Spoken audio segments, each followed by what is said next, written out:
Everybody. Hope everybody's doing well. 你们好吗?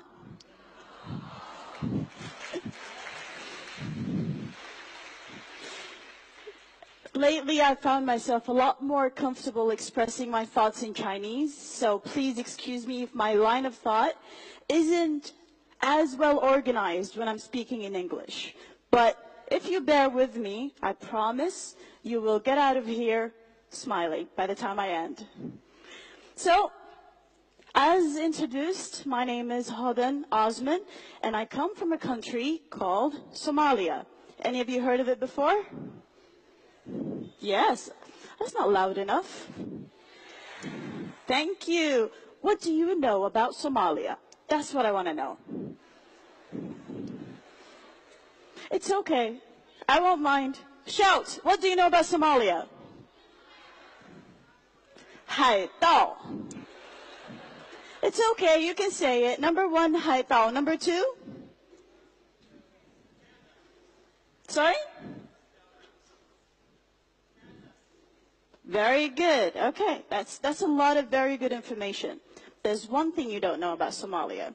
Somalia is the land with the most beautiful women in East Africa. Agree?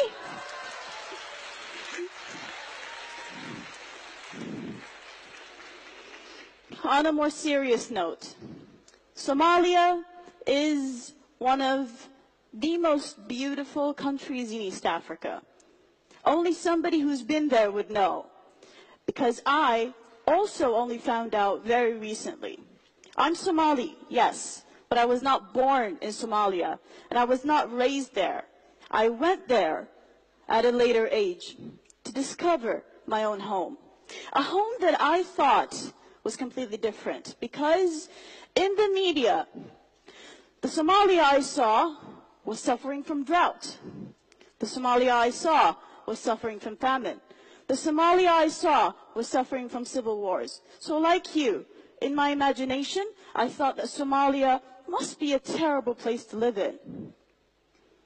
To my surprise, that's not the truth. Somalia has one of the most beautiful coastlines and beaches on the African continent. Somalia has one of the most diverse and most beautiful wildlife in the African continent. Somalia has some of the richest farmlands on the African continent. And these are facts. I'm not saying because I'm emotional about my home country, but these are facts people know. Not a lot of you know about, though. Why? I study communication studies. I analyze media. I analyze film. I analyze content in media. And it's always surprising why the stories we hear in the news, in the films, are always sensational. They talk about the war, they talk about the pirates, they talk about the famine, they talk about the drought, they talk about everything that's negative. How many of them speak about the positivities that lay there every day? How many of them speak about the everyday stories of people just living their normal lives? How many? I'm sad to say, not many. And that is why people have the wrong idea about the richest continent on the entire planet, Africa. Africa, in recent years, became synonymous with underdevelopment. It became synonymous with chaos. It became synonymous with everything that's bad. And that's sad, because that's not the reality on the ground. People who have been there, people who have visited, people who have seen for themselves and have lived there know that Africa is a land where children are happy. I'll give you a very simple example. Last year, I went with some of my colleagues to Zanzibar. Anyone from Tanzania? Nice. Zanzibar is one of the most beautiful places I've ever visited. But you know what's more beautiful? The children everywhere are just laughing and smiling and running around. My Chinese friends were surprised, and they just stopped and said, 哎，非洲的小孩很开心哎。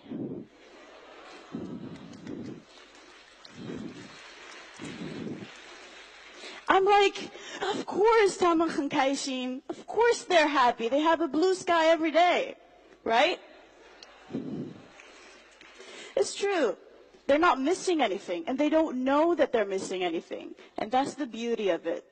Now, we come back to what it is the reality in Africa today. Yes, there is lack of infrastructure connectivity. Yes, there is lack of technological improvement. Yes, there is a lot that's lacking on the continent. But that doesn't mean that poverty was Africa's destiny. I believe that poverty disrupted Africa's destiny. I'll give you a very simple example. In the 1980s, Somalia was the #1 exporter of bananas in the world. Would you believe that? It was the #1 exporter of bananas in the entire world. Somalia's bananas were amongst the most tasty in the entire planet. Today, we don't have anybody farming. Why?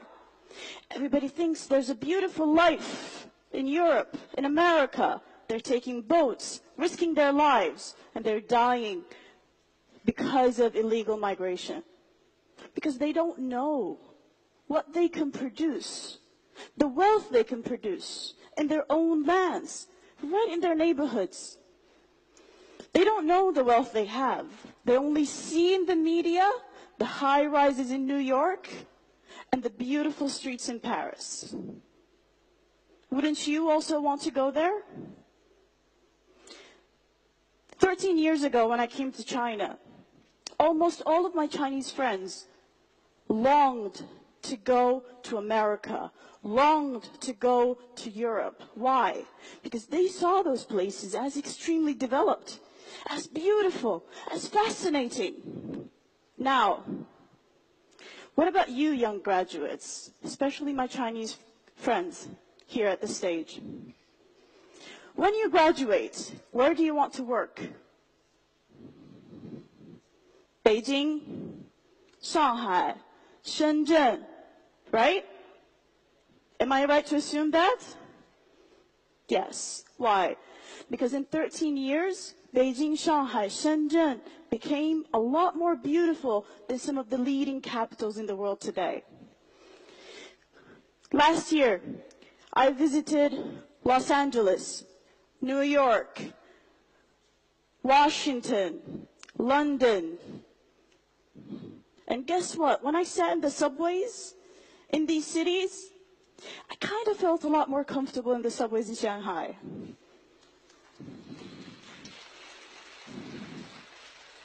And that's the reality of development. It's a moving wheel. It's never standing still. It's always moving. So however you see Africa today, trust me, in 10 years' time, it will be completely different.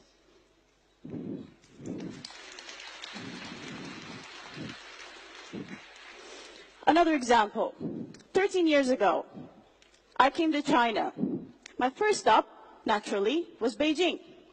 And then I was heading to the university where I was supposed to start my Chinese language. It's a city called Yangzhou. 烟花三月. Yangzhou, very good. Yangzhou is a beautiful city in Jiangsu province. Now, I took a train from Beijing to Yangzhou. It took me 14 hours. And I sat on Wopo. Do the young people in the audience know what that is? I think it's beyond your times, yeah? Maybe the gentleman in the front would know? Yes. Now, for me, it was the first time I take a train. It was fascinating for me how slow it was, how it stopped in almost every little town we went through, and how long the journey was. I couldn't sleep, although I was extremely exhausted. Why? Because I thought I would miss my stop. I did not speak a single word of Chinese, and everything was in Chinese. Most importantly, all of the cities sounded alike. How am I going to know when I'm in Yangzhou? So I couldn't sleep. And I kept asking and asking and asking, are we in Yangzhou yet? And nobody spoke English. Luckily, I found my way. Now, what about today? Today, I can take a train from Beijing, and it will take me to Hangzhou in how long? 5 hours. How amazing is that? That is the transformative force of development nobody can stop. However, what does development actually need? I mean, the same years that are passing while I'm in China are passing while my family and friends are in Somalia. Difference is, when I'm in China, every day I look here, there's a new building. I look there, there's a new road. I look there, there's a new train station. What about in Africa?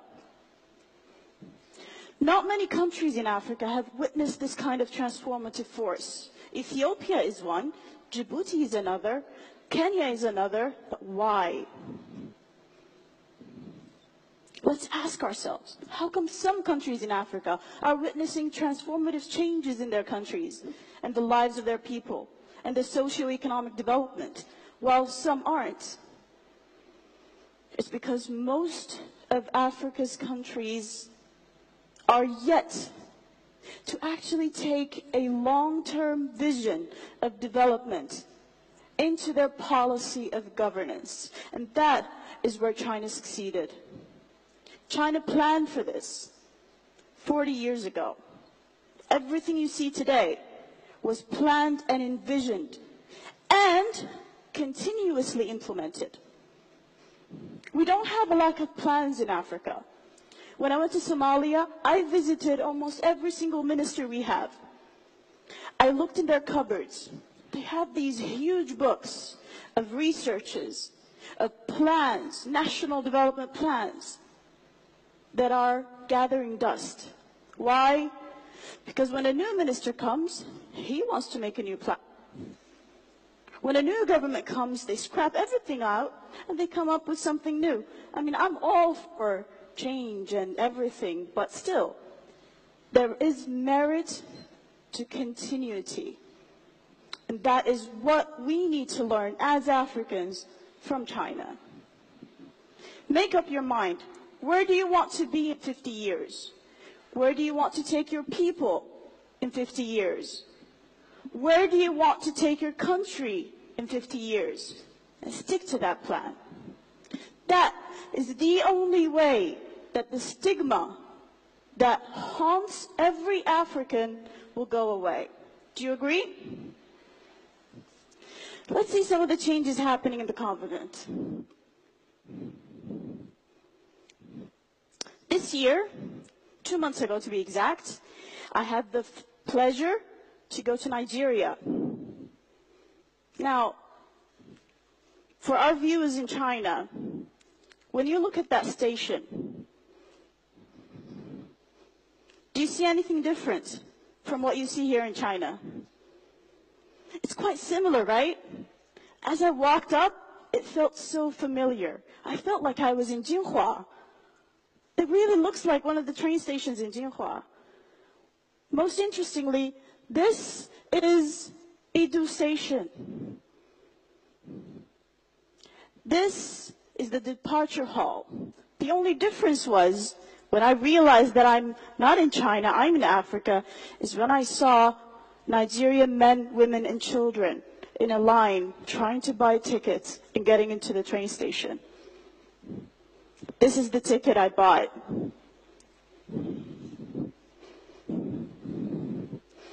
And this is the train track that I was about to travel on. And this is the train, made in China, for Africa. This train was completely filled. Completely filled. No single seat was empty. And it's like that 5 times a day, taking people in between Abuja and Kaduna. Its entire length is 186.5 kilometers, and it travels 100 kilometers an hour. When you're sitting inside, it's no different than when sitting in one of the old trains here in China. The only difference is the scenery outside. That is not China. However, this is the change that's happening. This is the change that's happening. And China realized one very important principle. We all live in the same world. We all share the same resources. They're not infinite. They're going to end. It is our responsibility to be responsible in how we use these resources. And it is our responsibility to ensure the quality of life people on this planet are going to live in. And all of that is embodied in one message. Something that's called 人类命运共同体. Building a community with a shared future. What does that mean? It means that my happiness is connected to yours. My prosperity is connected to yours. My life is connected to yours. Because if today I use up all of your resources just to make my own little life better for 50 years, what are my children going to live on after that? Because I've depleted your resources. I haven't created development in your side. So that's how we are interconnected. And that's how we are interdependent on each other. And this is what China realized. I was very fortunate and honored to be a part of this year's POCAC Summit. During the roundtable sessions, leaders from 53 countries spoke their mind about how they viewed their relations with China, how they viewed China-Africa relations, and how they viewed the notion of building a community with a shared future between China and Africa. And it was a unanimous thought that our fates are interdependent, that they all agree if we don't move together, we will go nowhere. In Somali, we have a saying that says, "Far madaqda," which means a single finger cannot wash a face on its own. If you want to clean your face, you need 10 fingers. Which means we need to all gather together to build up our shared happiness. Thank you very much. Thank you.